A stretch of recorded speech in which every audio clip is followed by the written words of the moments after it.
Saudara-saudara hadirin yang saya hormati, datangnya memang tidak kita harapkan yang namanya maut. Tapi sekali dia datang, tidak ada pintu tempat kita lari. Dia memang tidak pernah kita undang. Tapi sekali dia datang, mengetok pintu, kekuatan apa yang bisa menolak? Dia sebuah tanda seru dalam kehidupan. Apa yang menyebabkan orang takut mati? Pertama, barangkali karena dia tidak tahu bagaimana kehidupan sesudah mati. Alam kubur gelap, alam akhirat gelap, sehingga dia bingung. Lantaran bingung lalu jadi takut. Yang kedua, boleh jadi oleh bayangan-bayangan dosa yang pernah dia kerjakan di dunia ini. Kerjanya cuma menumpuk dosa.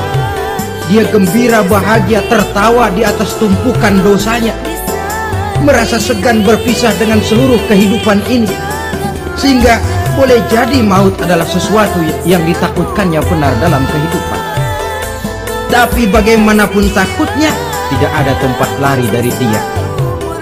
Dalam ayat lain Allah jelaskan, "Ainama takunu yudrikumul mautu walau kuntum fi burujim musayyadah." Di mana saja kamu berada, dalam benteng yang paling tangguh sekalipun, maut pasti akan datang menjemput kamu. Nah, bagaimana caranya maut datang menjemput kita? Bila datang dia, sang malaikat pencabut nyawa, malaikat Israel namanya, hendak mengambil ruh kita. Dalam suasana macam begitu, di akhir kehidupan dunia, dalam berhadapan dengan sakaratul maut, terbagilah manusia dalam dua bagian besar. Pertama, yang menghadapi sakaratul maut itu dengan husnul khatimah, baik di akhirnya, sehingga pada saat ruhnya berpisah dengan jasadnya, kelihatan dia seperti senyum, mukanya cerah. Bahkan sebelum itu boleh jadi dia sempat meninggalkan pesan-pesan yang baik. Ada yang sempat azan, ada yang sempat baca Quran. Pernah kan nemui orang yang mau mati seperti itu? Yang sempat azan, yang sempat baca Quran, yang sempat meninggalkan wasiat-wasiat yang baik. Sebab apa? Malaikat maut datang menjemput mereka juga dengan baik-baik, dicabut ruhnya perlahan-lahan. Tapi sungguh pun perlahan-lahan, pedihnya, sakitnya tetap tiada tara.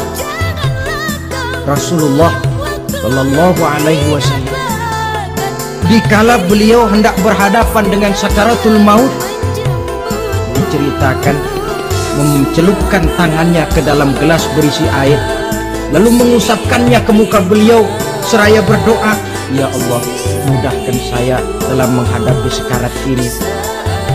Beliau juga yang mengatakan bahwa sakitnya sakaratul maut sama dengan 300 kali bacokan pedang. Sehingga kita diajarkan doa. Di antara doa selamat itu kan ada, Allahumma hawwin alaina bi sakaratil, ya Allah, mudahkan saya di dalam menghadapi sakaratul maut itu. Ketika ruh ini keluar dari jasad, mata masih mengikuti ruh itu. Jika kadang-kadang ada yang matanya terbelalak dan tidak sempat ditutup, terbuka terus, mengikuti ruh itu keluar dari jasadnya. Adapun golongan kedua, manusia yang ketika berhadapan dengan sakaratul maut mendapatkan su'ul khatimah, jelek di penghabisannya. Sekaratnya sudah setengah mati, lalu jelek juga di akhirnya, mati dalam keadaan yang tidak baik, tidak terpuji. Ada yang lagi megang kartu, mati. Ada yang lagi di tempat ngadu ayam, mati. Ada yang lagi di tempat pelacuran, mati. Ada yang lagi megang botol minuman keras, mati. Nih barangkali malaikat maut gemes banget nariknya, lu bajingan, lu tarik terus lah. Mati suul khatimah. Makanya bagus itu. Kadang-kadang di majelis-majelis taklim kan sering dibaca ya Allah biha, ya Allah biha, ya Allah bihusnil khatimah. Kan ada itu? Ada enggak? Saudara hadirin, mohon agar oleh Allah kita diberikan husnul khatimah, baik di saat ruh akan berpisah dengan jasad. Ini sesuatu yang pasti. Sang malaikat maut datang menjemput nyawa. Setelah ruh berpisah dari badan, maka tinggallah sang badan, ditangisi oleh semua yang kita tinggalkan.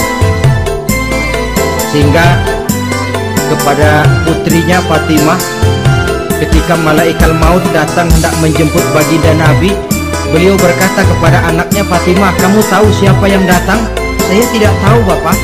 Yang datang hadimul lazat, itu dia yang menghancurkan seluruh kesenangan dunia. Wa qati'us syahwat, yang memisahkan kita dengan seluruh yang kita cintai. Dia malaikat maut, Pak. Manakala jasad sudah ditinggalkan oleh ruh, itulah yang dikerubungi orang. Anak menangis, istri menangis, orang tua bersedih, teman-teman merasa kehilangan, menangisi jasad.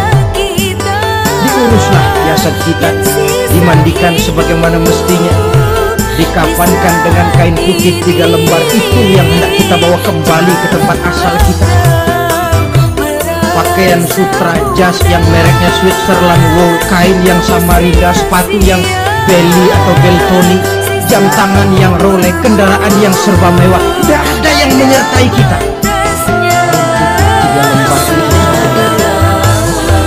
Demi setelah dikafankan, dibujurkan, kita menghadap ke arah kiblat.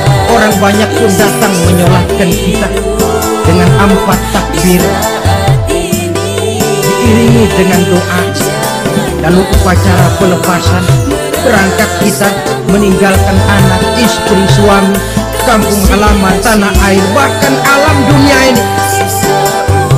Selamat tinggal alam dan seluruh isinya. Tinggallah yang tinggal. Saya akan kembali ke tempat asal dari mana saya datang, untuk kembali mempertanggungjawabkan seluruh perbuatan saya dalam kehidupan ini. Manakala upacara pelepasan selesailah sudah, dimasukkan kita ke keranda jenazah, digotong orang, bismillah wa ala millati rasulillah, dibawa ke tempat peristirahatan terakhir katanya.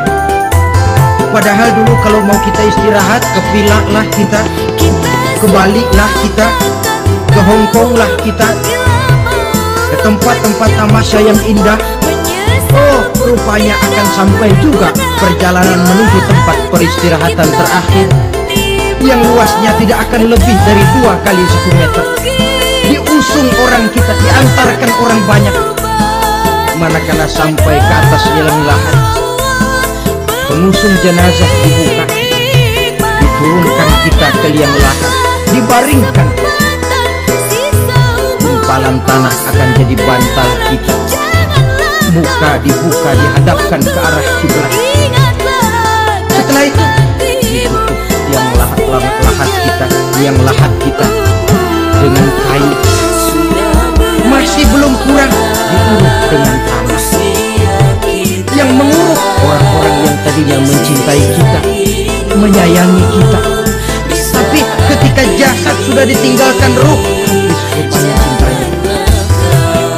Coba jasad kalau sudah ditinggalkan ruh, 3 hari aja di rumah serem. Ya mayit siapa yang betah nemenin mayit. Lalu bila upacara pemakaman selesai,